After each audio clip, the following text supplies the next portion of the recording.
से हम लड़ नहीं सकते जैसे कुदरत की आफतें। और उस पर हमला करेंगे। Standard 2-3 formation. बस उसे कुछ मिनटों तक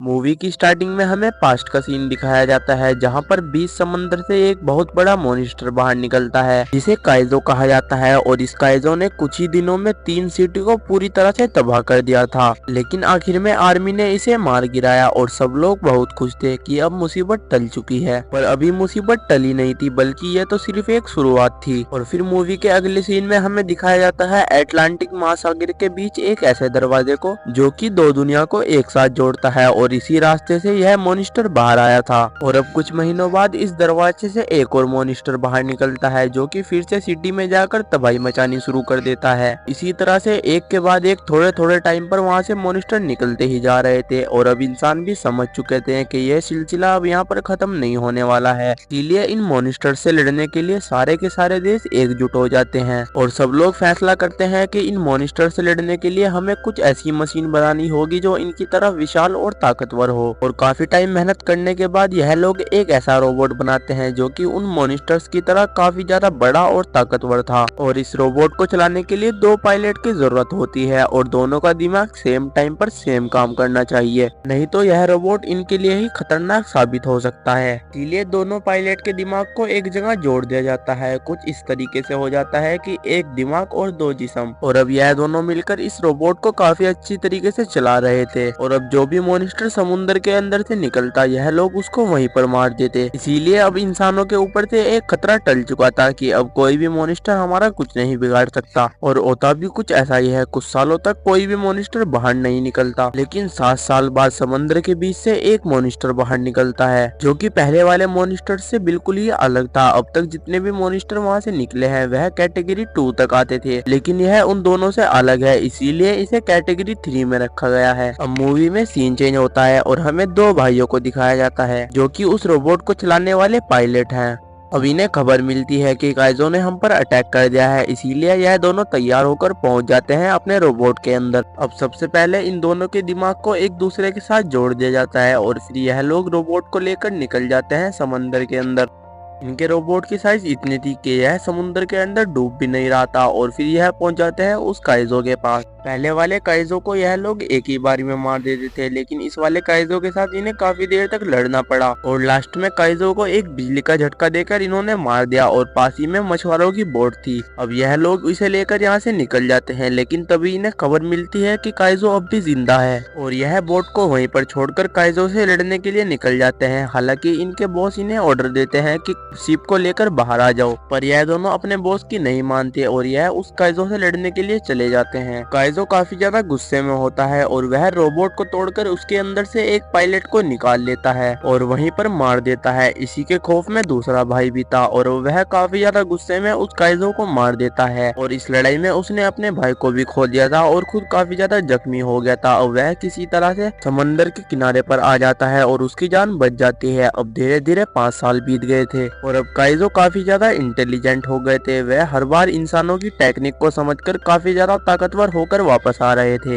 यह सब देखकर सभी देशों के लीडर समझ गए थे कि अब इंसान इनका सामना नहीं कर सकते। और जिस प्रोग्राम के थ्रू इन रोबोट्स को बनाया जा रहा था वह इस प्रोग्राम को फंडिंग देने से मना कर देते हैं और कहते हैं कि अब हमें इन्हें बंद करना होगा। तुम्हें सिर्फ 8 महीने तक फंड मिलेगा जब तक कि समुद्र के चारों तरफ एक दीवार नहीं हो जाती। दरअसल यह अब मॉन्स्टर से लड़ नहीं सकते, इसीलिए यह अब समंदर के चारों तरफ दीवार कराना चाहते हैं ताकि मॉन्स्टर इनकी दुनिया में ना आ सके। इसीलिए यह अब रोबोट बनाने वाले प्रोजेक्ट को बंद करना चाहते हैं और सिर्फ इनके पास 8 महीने तक का टाइम है जब तक वह नई दीवार नहीं बनती। उसके बाद इस प्रोजेक्ट को पूरी तरह से बंद कर दिया जाएगा। लेकिन इसका जो हेड है वह नहीं चाहता कि अब यह प्रोजेक्ट बंद हो, क्योंकि वह समझता है कि एक दीवार से इन मॉन्स्टर्स को नहीं रोका जा सकता और वह इसे जड़ से खत्म करना चाहता है। इसीलिए वह खुद की टीम बनाने का फैसला करता है। अब मार्शल मार्शल राइली के पास जाता है और उसे कहता है कि मुझे तुम्हारी बहुत ज्यादा जरूरत है। पर राइली कहता है कि जब मेरे भाई को उस काजू ने मारा था तो मैं उसके दिमाग से जुड़ा हुआ था और मैंने उसके पैन को साफ साफ फील कराया, इसीलिए मैं अब तुम्हारे साथ काम नहीं कर सकता। फिर मार्शल कहता है कि अब काम मेरे साथ करने की बात नहीं है बल्कि अब दुनिया को बचाने की बात है। अगर तुमने हमारा साथ नहीं दिया तो तुम्हारी मौत तो फिर भी आनी है। वे काइजो पूरी दुनिया पर कब्जा कर लेंगे, सिर्फ एक दीवार से उनको नहीं रोका जा सकता। अब ये तुम्हारी चॉइस है कि तुम यहाँ पर मरो या फिर उनसे लड़कर मरो। यह सुनकर राइली मार्शल के साथ जाने के लिए रेडी हो जाता है। अब मार्शल राइली को लेकर आ जाता है और उसे अपने प्लान के बारे में बताता है कि इस बार हमारे पास सिर्फ ये लास्ट चांस है, इसलिए हम किसी काइजो से नहीं लड़ेंगे बल्कि जिस खाई के अंदर से ये काइजो निकल कर आ रहे हैं उसके अंदर जाकर हमें बॉम्ब डालना होगा, जिससे इनकी पूरी की पूरी प्रजाति एक ही बारी में खत्म हो जाएगी। अब राइली कहता है कि हम ये पहले भी ट्राई कर चुके हैं, उस खाई के अंदर तो कुछ जाता ही नहीं है। मार्शल कहता है कि मेरे पास एक प्लान है, बस तुम रेडी रहना। हमें मार्शल की एडॉप्टेड बेटी को दिखाया जाता है जो कि मार्शल से कहती है कि मैं राइली के साथ मिलकर उस रोबोट को चलाना चाहती हूँ, पर मार्शल उसे मना कर देता है क्योंकि उसके माता पिता की मृत्यु भी एक काइजो की वजह से ही हुई थी और जब काइजो उसके सामने आएगा तो वह अपने इमोशन पर कंट्रोल नहीं कर पाएगी, इसीलिए मार्शल उसे रोबोट चलाने से मना कर देता है। और अब जो राइली के साथ मिलकर उस रोबोट को चलाएगा उस पायलट को ढूंढने की प्रक्रिया शुरू हो जाती है। दरअसल उस रोबोट को चलाने वाले दोनों, इसीलिए हर एक पायलट को राइली के साथ लड़वाया जाता है और सारे पायलट राइली से हार जाते हैं। अब माको कहती है कि इसे हराना इतना भी मुश्किल नहीं है और फिर राइली माको को चैलेंज करता है और फिर इन दोनों के बीच फाइट होती है और इन दोनों में काफी देर तक लड़ाई चलती है, पर इनमें से कोई भी नहीं हारता और इसीलिए राइली का सेकंड पायलट माको बन जाती है। अब इन दोनों पायलट को टेस्ट करने के लिए इन्हें रोबोट के अंदर भेज दिया जाता है और फिर इन दोनों के दिमाग को एक दूसरे के साथ जोड़ा जाता है, पर राइली उस एक्सीडेंट के अंदर खो जाता है जिसमें उसके भाई की मृत्यु हुई थी और मैको भी अपने उस बचपन वाले एक्सीडेंट के अंदर खो जाती है जिसमें उसके माता पिता गुजर गए थे और एक बड़े से काइजो ने पूरे शहर को तबाह कर दिया था। अब राइली उस काइजो से बचने के लिए उसके तरफ हाथ करती है, पर रियल में वह रोबोट के अंदर होती है और वह एक खतरनाक हथियार को एक्टिवेट कर देती है। अगर यह हथियार चल गया तो यहाँ पर जितने भी लोग हैं सब मारे जाएंगे, इसीलिए यहाँ पर अफरा तफरी मच जाती है। पर उस हथियार के चलने से पहले ही रोबोट के एक स्विच को निकाल दिया जाता है जिससे पूरा रोबोट डीएक्टिवेट हो जाता है।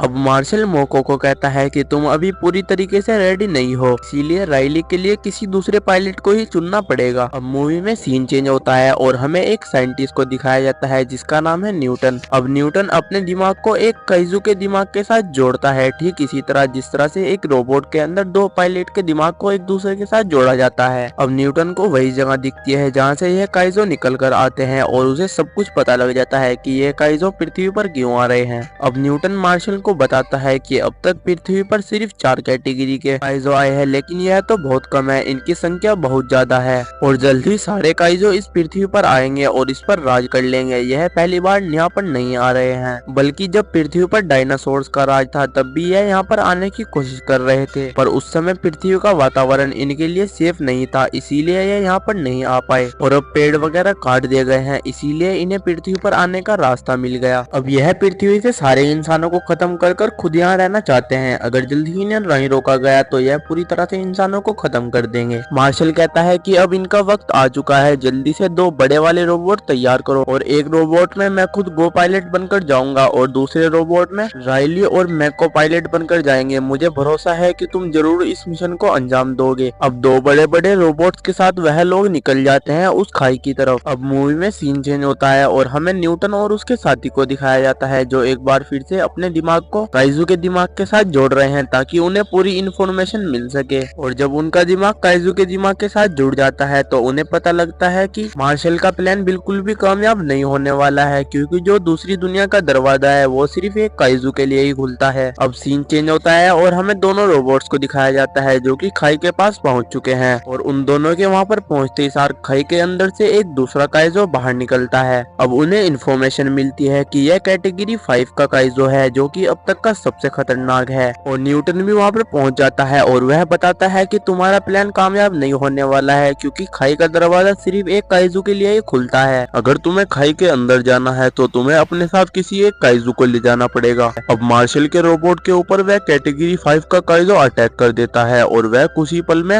रोबोट को बहुत बुरी तरह से डैमेज कर देता है। और अब मार्शल और उसका साथी मिलकर काइजो के ऊपर अटैक कर देते हैं और काइजो को वह दोनों मिलकर काफी ज्यादा घायल कर देते हैं। अब काइजो एक अजीब सी आवाज निकलता है जिससे एक और काइजो बाहर आता है और दोनों काइजो मिलकर तेजी से मार्शल के रोबोट की तरफ बढ़ रहे थे। अब मार्शल के साथ जो दूसरा गो पायलट होता है वह कहता है कि हम दोनों को एक साथ नहीं रोक सकते, इसीलिए हमें वापस लौटना होगा। लेकिन मार्शल कहता है कि अगर दुनिया को बचाना है तो अपने आप को मारना होगा। शायद तुम समझ चुके हो कि मैं अब क्या करने वाला हूँ। और जैसे ही दोनों काइजो मार्शल के रोबोट के पास आते हैं वह रोबोट में लगे बम को ब्लास्ट कर देता है, जिससे दोनों काइजो और मार्शल मारा जाता है। अब राइली अपने रोबोट से मरे हुए काइजो को उठाता है और खाई की तरफ बढ़ने लग जाता है, पर तभी उनके सामने एक और काइजो आ जाता है जो कि पहले से ही डैमेज था उस बम के फटने की वजह से। अब राइली अपनी पूरी पावर लगाकर उस घायल हुए काइजो को लेकर खाई के अंदर कूद जाता है और पहले काइजो खाई के अंदर गिरता है। इसी वजह से खाई का दरवाजा खुल जाता है और काइजो के साथ साथ राइली का रोबोट भी खाई के अंदर पहुंच जाता है। और खाई के अंदर पहुंचने के बाद उन्हें दिखता है कि वहां पर काफी सारे काइजो हैं। अब माइको के पास ऑक्सीजन लेवल काफी कम बचा था, इसीलिए राइली उसके कैप्सूल को रोबोट से अलग कर देता है और उसे सतह पर भेज देता है और खुद खाई की तरफ बढ़ने लग जाता है। और जब वह सभी काइजो के बिल्कुल पास में आ जाता है तो वह बम को एक्टिवेट कर खुद अपने कैप्सूल को लेकर वहां से निकल जाता है। और राइली के वहां से निकलते ही वहां पर बहुत बड़ा धमाका होता है जिससे सारे के सारे काइजू मारे जाते हैं और पूरी की पूरी खाई टूट जाती है, जिससे काइजू का हमारी दुनिया में आने वाला रास्ता बंद हो जाता है। और लास्ट में राइली और मैकू सतह पर पहुंच जाते हैं और उन्हें लेने के लिए वहां पर काफी सारे हेलीकॉप्टर भी आ जाते हैं। और इसी के साथ इस मूवी का एंड हो जाता है।